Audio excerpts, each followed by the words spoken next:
ان الحمد للہ والصلاة والسلام علی رسول اللہ اعوذ باللہ من الشیطان الرجیم بسم اللہ الرحمن الرحیم یا ایہا الذین آمنوا کتب علیکم الصیام کما کتب علی الذین من قبلکم لعلکم تتقون۔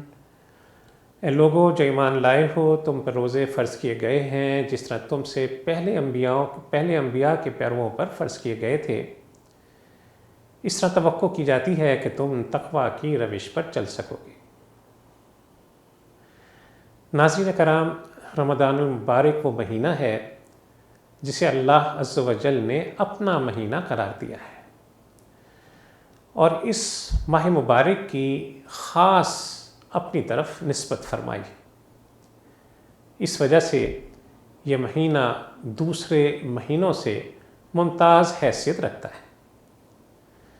اس ماہ مبارک میں اللہ عز و جل کی تجلیات خاصہ اس درجہ نازل ہوتی ہیں کہ گویا رحمتوں کی انوار کی بارش ہے جو موسلا دھار برش رہی۔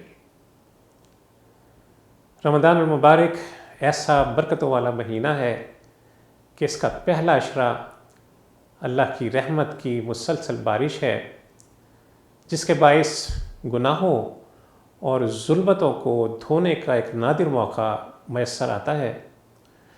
اس ماہ کا دوسرا عشرہ گناہوں سے مغفرت کا عشرہ ہے، اور تیسرا عشرہ دوزخ کی آگ سے نجات ہے۔ رسول اللہ صلی اللہ علیہ وسلم کا ارشاد مبارکہ ہے کہ جب رمضان کا مہینہ آتا ہے تو شیاطین کو بند کر دیا جاتا ہے اور مضبوط باندھ دیا جاتا ہے، سرکش جنوں کو بھی باندھ دیا جاتا ہے، دوزخ کے دروازے بند کر دیے جاتے ہیں اور کوئی دروازہ بھی نہیں کھولا جاتا۔